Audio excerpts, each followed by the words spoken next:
What Brian then reveals is completely unexpected. He tells me that he murdered somebody and is pretty much is going to prison, and there's nothing that can be done about it. He just said it was a beating. He didn't describe it as we know it to be, which was absolutely horrific and violent. There are a number of reasons why people, quote, confess to a crime. Primarily, we see it as a guilt complex.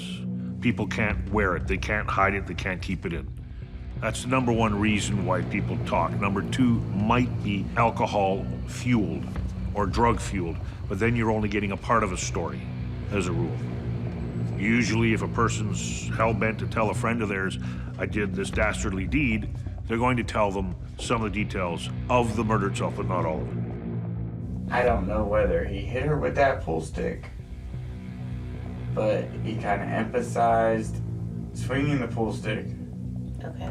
And then he emphasized being shot at 5 times.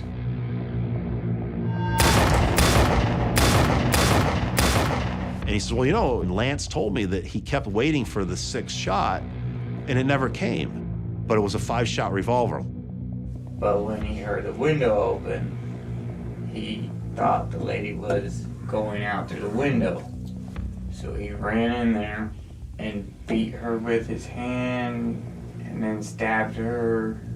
It is also through Brian Kiefer that we get Kim Dorsey's last words. What does he say? Does he say that she was dead, or does he say anything about that? He said the lady was saying, "Stop.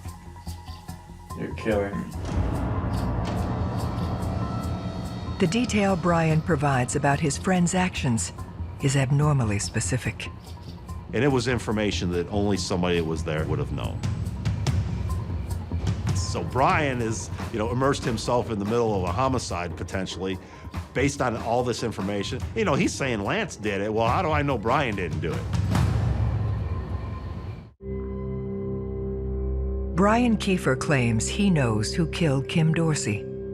But there's only one way to confirm if he's telling the truth. Find Lance Kirkpatrick. Brian tells us last he saw Lance was at Brian's apartment on the south side of Jacksonville. So we had our law enforcement go over there and pay that apartment a visit. And they found Lance hiding in the attic.